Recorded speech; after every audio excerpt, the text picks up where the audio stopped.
Hey guys, live here with Pro Play Games with our very successful Ijiro Kirishima 2 deck that we took to several top placings this weekend.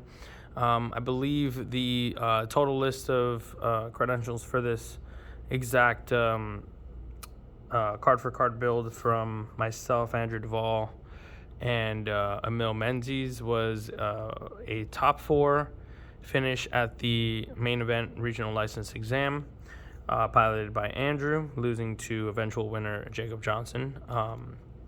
Then myself, which I did, I scrubbed out of the main event very fast. I was still getting very familiar with the deck. Then played in 2 provisional showdowns, one on Saturday, one on Sunday. The Saturday one placing second place, losing to Cementos in the finals, and then coming back day 2 and winning over Tokyoami in the finals in the second provisional. So we got this mat for the Saturday, and then Sunday they didn't actually have any of the prize support, so I'm waiting the champion mat with the champion Selkie. So then Emil, I think just outside of top 32 for the main event regional license exam on Saturday. I believe he placed like 36 or 37th, piloting the same exact deck. And then came back on Sunday since he was not in top 16, played in one of the provisionals, which was not mine, and placed and lost in the finals. No, yeah, he lost in the finals. Yeah, perfect. And then our other teammates were on other decks. But essentially, between the 3 of us, we were on a carbon copy list that Andrew Duvall pretty much crafted all on his own. I think he also consulted Jacob Johnson, like, the last few days leading up to Orlando to see what he was looking like in as far as the main board, because I think he caught wind that somebody else was on this deck. Funny enough, nobody really was on Kirishima. Nobody really read it and thought it was good enough or maybe too new, so it didn't have any record, it didn't have anything under its belt. So it was interesting to see such a powerful character being so underrepresented. That usually happens when new cards come out. So it was fun to play something that was unique, which is no longer unique.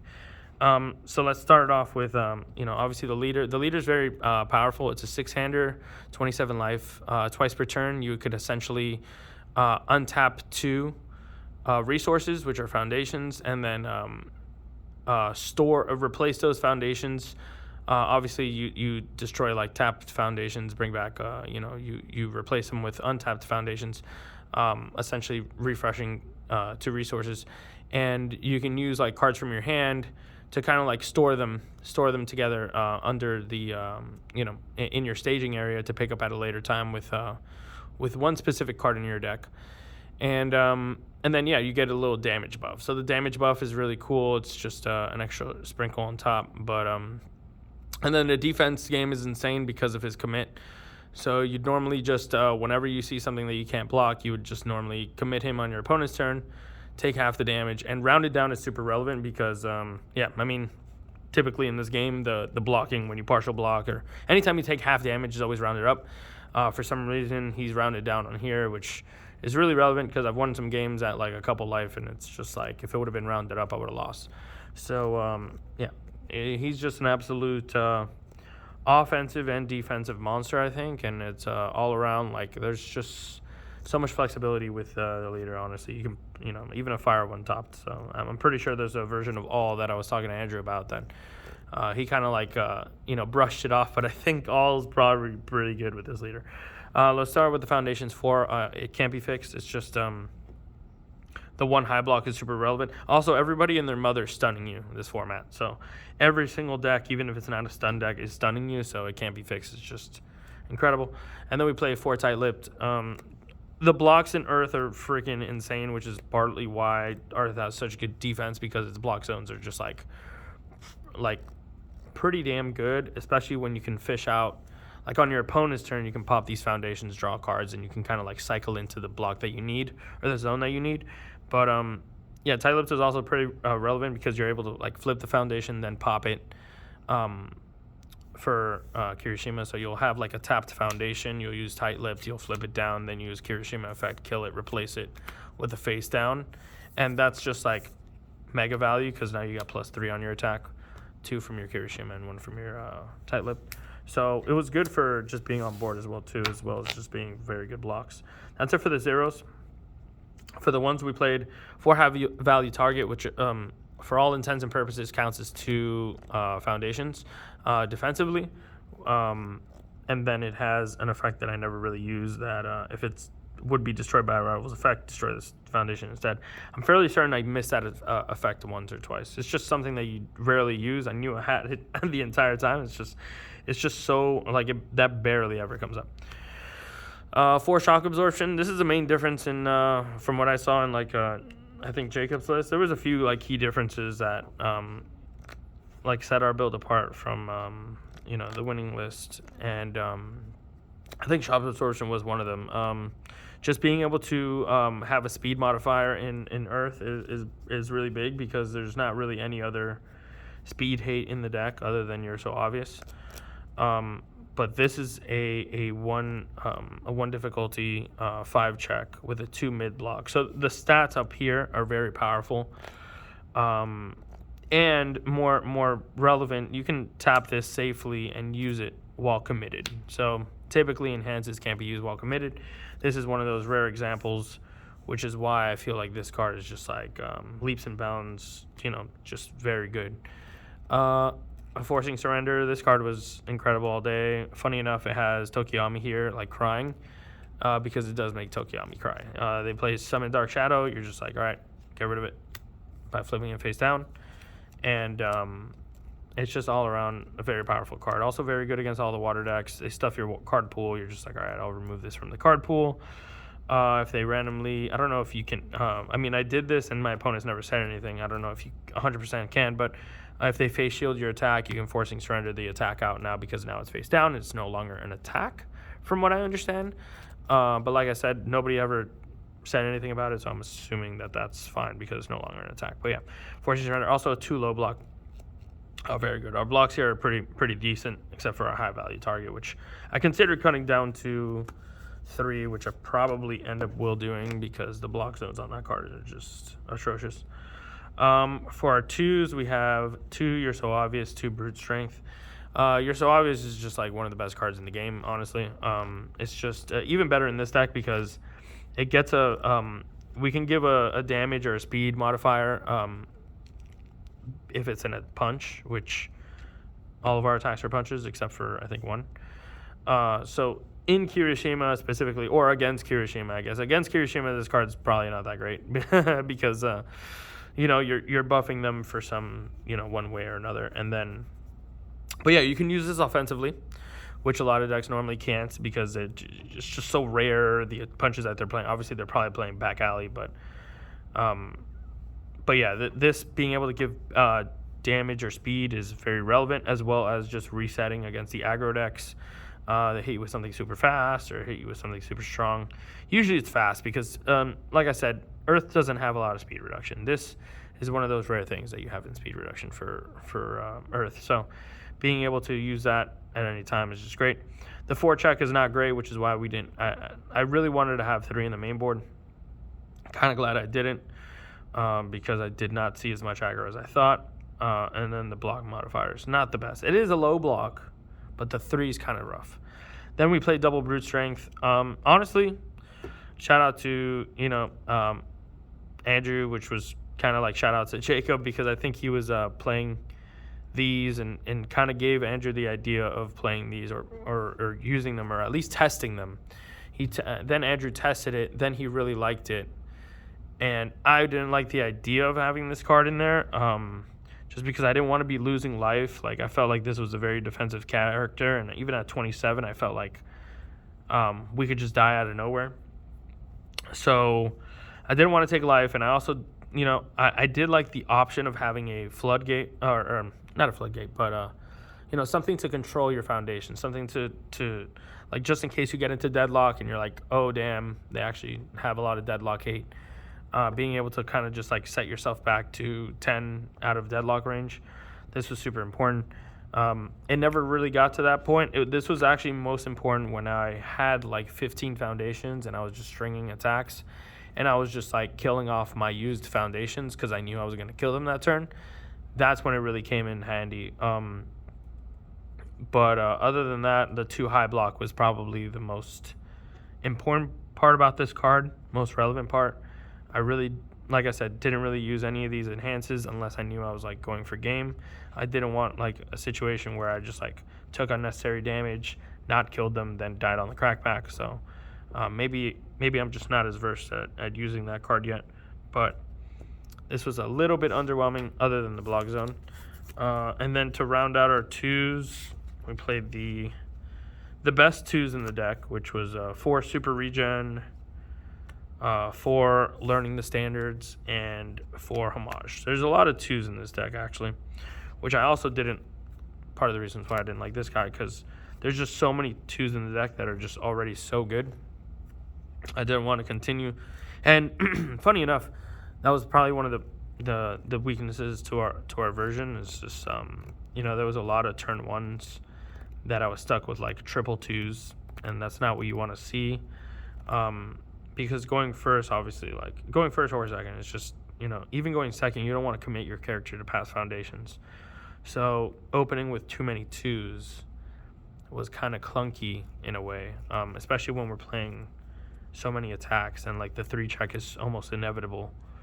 There were times that I would also string out like 3, like I would just run 3s, like just check 3, check a 3, check a 3, check a 3. So it's scary, but yeah, these are the best foundations in the deck. I guess I would put homage to my hero as number 1. This card is it does everything that you want on offense and defense. On offense, it buffs your attack by 1, as long as you've built a card.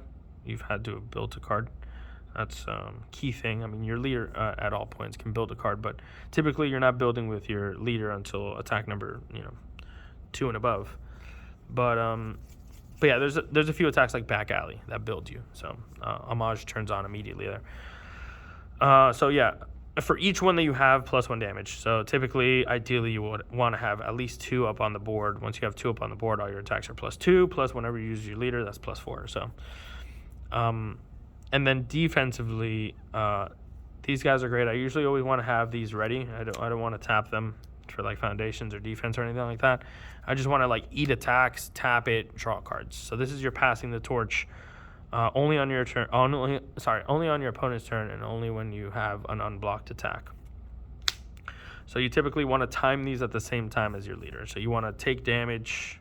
You want to not block, then take half damage, rounded down, then draw 2, which is effectively where you get the most use out of this card, which is good even for like fishing for attack. Even if it was your opponent's last attack sequence, which it normally is because that's when you're taking half damage, it's still good because now you're like seeing more cards, and then you can like filter more cards, and then you can get that like nice ideal scope of attacks that you want to kill your opponent with, or the ones that you really want in that specific scenario, whether you want them to want to poke or whether you want to kill. But yeah, this card's great, except for the block zone. Awful. I actually blocked with this card once, I think. Learning the standards, this card is also pretty incredible. And this was something that I think Mill was using in Eraserhead because it was on Void. So he kind of just, already knew like a huge amount of the value that this card kind of gave, and being able to it's actually good that it's a remove, like you remove it from game, because there were some times that I was stuck at 11 foundations and I was just like on that border, and then they would do like a I don't know, I knew that they would have a deadlock. Like for example, I played against the Shoto. I knew that they had a grasping tape toss that they ripped back for momentum on the first attack. So on the first attack, I was able to learning the standards, put myself back down to 10, then make his grasping tape toss a +2 difficulty, because now he had to play a foundation on 1. But yeah, this card, I think in pretty much almost every matchup, in some matchups it's just like way stronger than others, but honestly against Jiro, I'm able to, or I didn't play any against any Maze, but any of those asset building decks, I mean, technically you can even say Momo, I guess. You can actually flip this, and anytime that they build one during the combat, you just flip it face down. So it's almost like an apathetic for assets if this card sees the asset coming in. I think it works for foundations as well. Yeah, it does. So, yeah, it doubles down against Momo, actually. So if they do build a pesky foundation off one of their create attacks, you can definitely do that. So I use that effect quite a lot, actually. Flip down that earphone jack. You can flip down that stadium if they're bringing it out with Unwavering Slash. But the most like routine use of this card is you remove it, you take an unblocked attack, and then you make them build foundation. So typically on 2, you'll go take half damage, round it down, draw a few cards, make you play a foundation. So now they're like over here, then they have to build a foundation and here, or you can just do it there, make them build a foundation here. And at that point, you feel safe tapping this and tapping this, because what are they going to do, right? Are they going to keep stringing? And if they keep stringing, then yeah, you just kill them. So, and then for Super Regen, this card, honestly, I didn't see this card too much all weekend, to be completely fair. And sometimes when I did, I just have too many foundations that I want to keep ready. Like, I want to keep this ready. I typically want to keep this ready, at least one copy. I want to keep this ready because I want to flip it. So sometimes I would be in a scenario where I'm just like, I'm tapping the Super Regen because it's like the weakest of my ready foundations. And maybe I was prioritizing it wrong. I don't know. I'm not too sure. I mean, but obviously there's some matchups that this card is much better against. But they effectively read that your starting life is very elusive. And so does his leader, because the leader effectively takes half damage every time. So this 27 is realistically like a 35 or maybe even a 40, depending on how many copies you see of this, how much value you see out of this, etc. So yeah, Super Regen, pretty strong card regardless. I don't know, even though I didn't utilize it to, I think it's full capacity. So that's the foundations. Last one. Last 3 foundations. We played 1 3-diff, which is pull no punches. So the pull no punches was pretty good, honestly. It was all right. Like, a lot of people just respected deadlock too much, and they just don't go into deadlock, so you feel sad because you don't get to do all your cool, fast stun stuff. But I will say on the lethal attack strings, you're able to pull. Funny enough, you get to pull the punches from your card pool and put them under your momentum, and essentially take away a diff, like take away one of your difficulty ratings for all your other attacks. So that becomes important when you're stringing along attacks. Typically you go a punch here. Then, like, you could do another punch here or a kick, whatever. And then you'll go pull no punches, push that. So now you'll go down to 0 diff. Then essentially every check after, it's not like just a -1 difficulty rating with a net 1 foundation save. Sometimes it's a net 2, 3, 4, depending on how deep you're going in the card pool.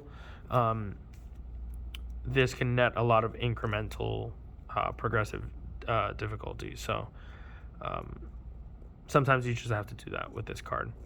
Regardless, the 2 high block was good enough to justify this card as well too, but this was not a high priority for us. It was just there to just in case people wanted to throw us into deadlock.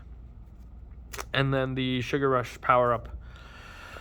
So we just played one in the main, one in the side. The block zone was really good, 1 high, and honestly, I didn't see myself using this in a situation where I just didn't win already. So I felt like this was maybe more overkill than anything.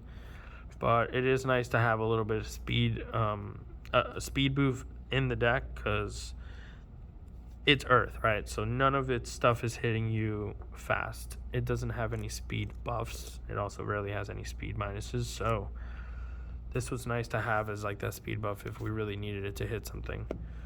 I lied. It has back Alley Haymaker, which is like a speed buff in its own. So let's go on to the attacks, and I guess we can talk about back Alley first. I mean, I guess we don't have to talk about it because it's really good. But yeah, the EX2, the stun 2, the punch, like every keyword on this is is applicable on our deck, and we can make a lot of use out of it, as well as draw 1 in the build 1 foundation. So typically you're building 1 foundation early game, and you're drawing 1 when you're trying to string along a sequence of attacks to kill your opponent. The block is also very good on this card, which makes it very tempting to block with, and I think I did a few times. But yeah, this card is just MVP. Obviously, it's part of the glue that keeps this entire deck together. Then for the 5 diffs, we also accompanied back alley with the Hardened Chop.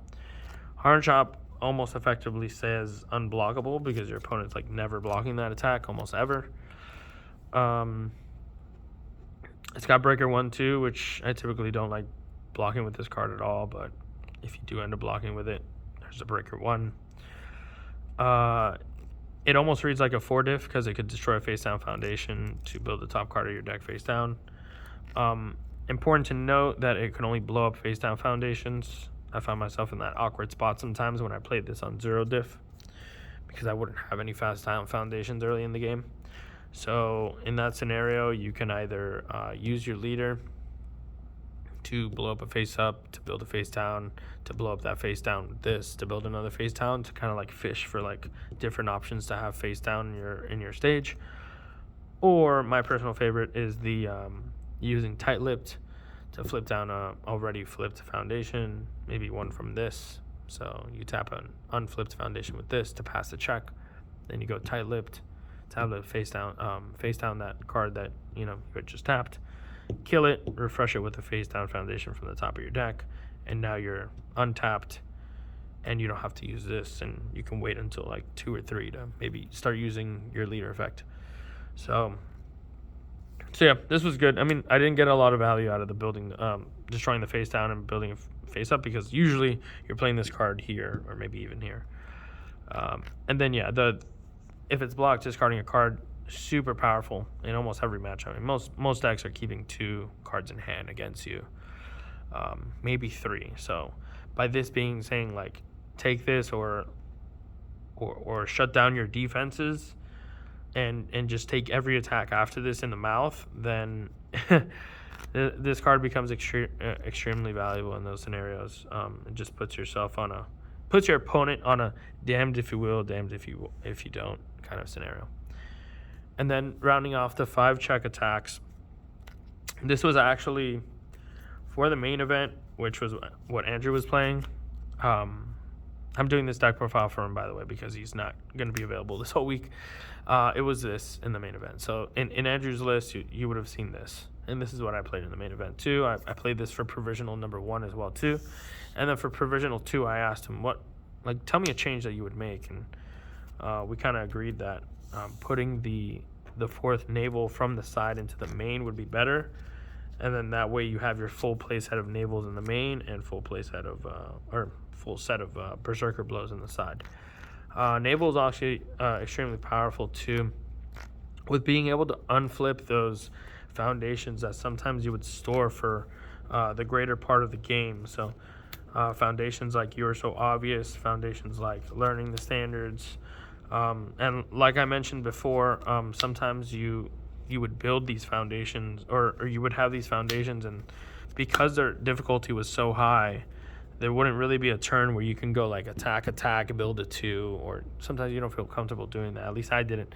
So I would just go attack, and during those attacks, I would use Kirishima to build these from my hand face down, so that when I got to a sequence where I found a naval laser beam, I can naval laser beam, rip a foundation, and then like flip some of these very impactful foundations up on my opponent's turn, while kind of like cheating against that check that I would normally have to make.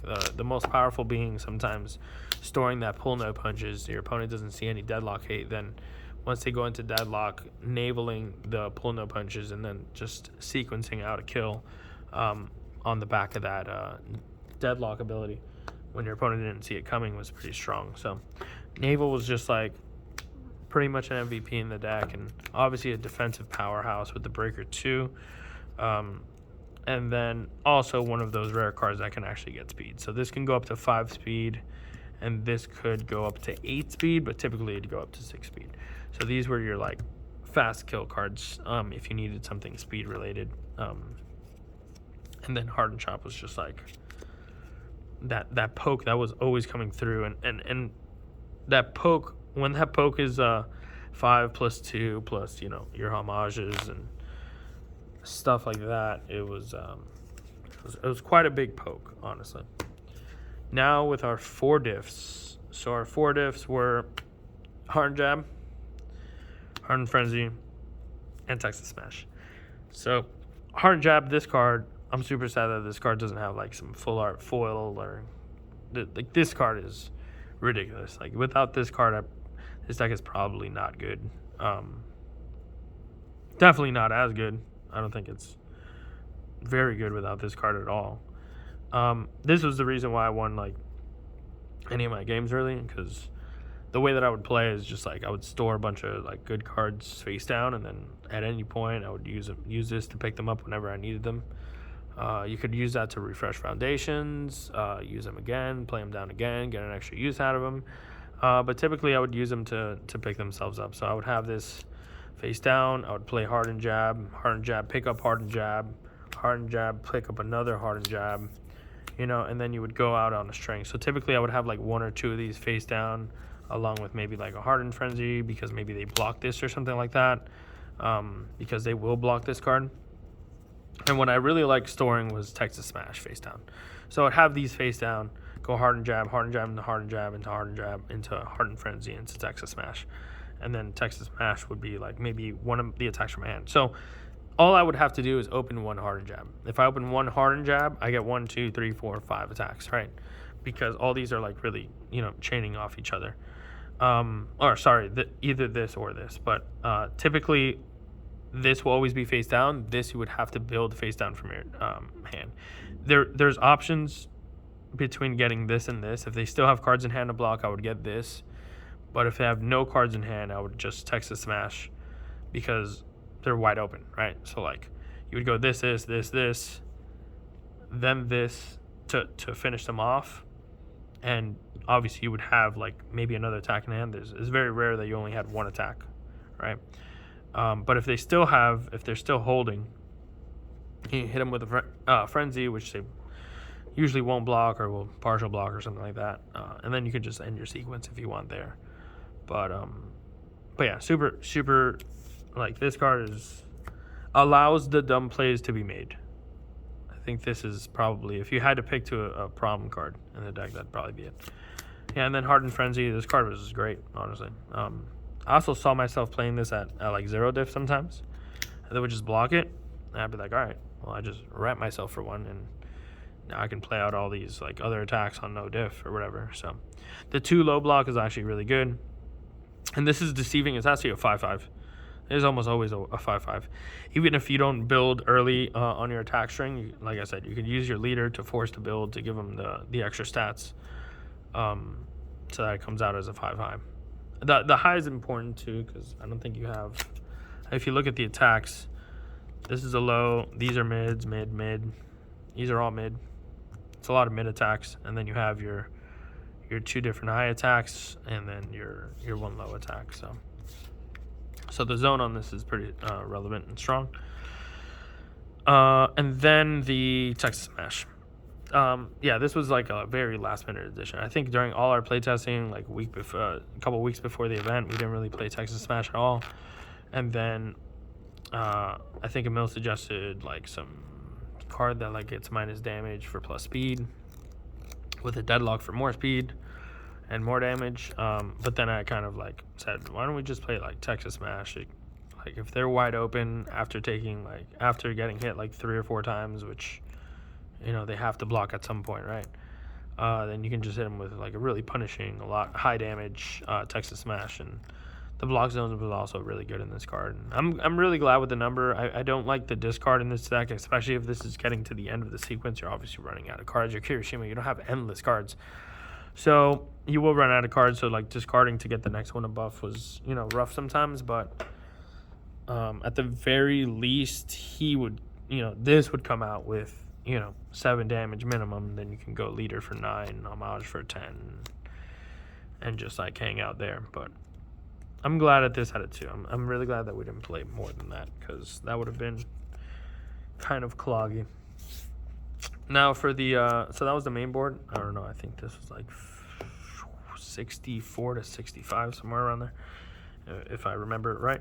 And then for the sideboard, this was kind of just, we were using this as a little bit of an extension of our main board with a few cards. So the fourth pull, no punches, third, You're So Obvious, and second, Sugar Rush Power Up.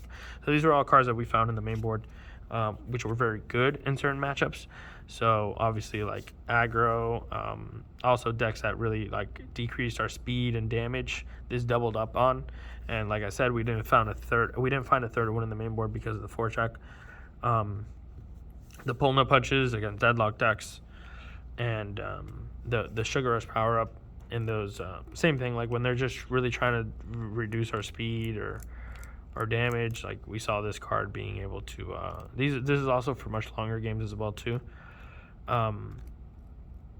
What I really like about this card is that in long games, when you go to the cycle, what I like doing is I like removing as many foundations from my discard pile as possible. So when I go to refresh, my deck is like highly condensed of attacks.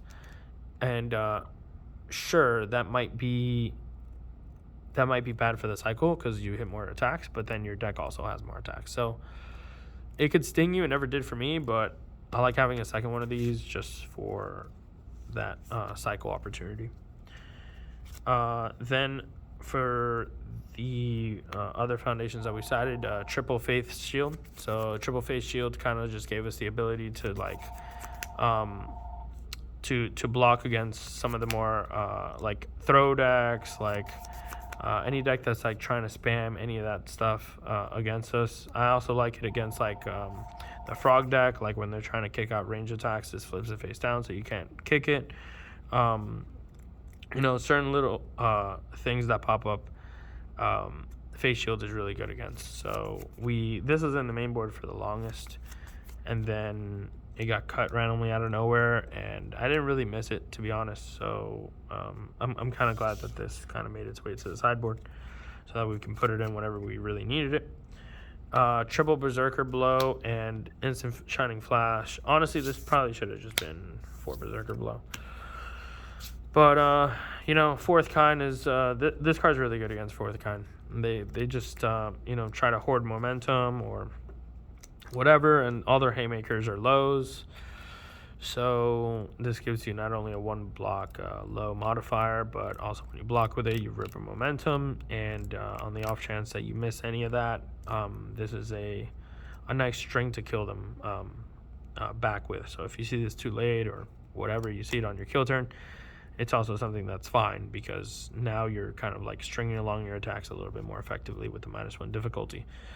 So so yeah, this card was okay. Like I didn't play any Fourth Kind, so like I think I only sided that card in once. But the idea, that was the idea between that. And then Berserker Blow. This card was pretty great. I mean, like, it's just a lot of people, once they see the pull no punches, they're not going into deadlock against you anyways. So so yeah. But I think this is the only good deadlock enhance in the entire like symbol. So other than pull no punches. So yeah, that's just there as a safety net. I didn't really, you know, encounter those brave individuals that wanted to dance in the deadlock. So, but yeah, that's pretty much the build. Like I said, very successful deck. I think it's very powerful. I think the lines are pretty complex, and I'm glad that we did as much extensive testing going into the event as we did. I didn't get to play the deck as much as I liked, but I know Andrew was, you know, on it, you know, all the time, which shows his, you know, placing. Emil also didn't play the deck as much because he was like teetering between other decks, which is why you see his placing. So I think this is it's definitely not a character by all means that automatically will get you a top. I think it's just as good as the time that you put into it, to be completely fair. So but yeah, that's pretty much it. Thank you guys again for watching. Really appreciate all the love and support that you guys have had for the team, and everybody who came up to the booth and said hi. And we look forward to seeing you all at Gen Con. Until next time.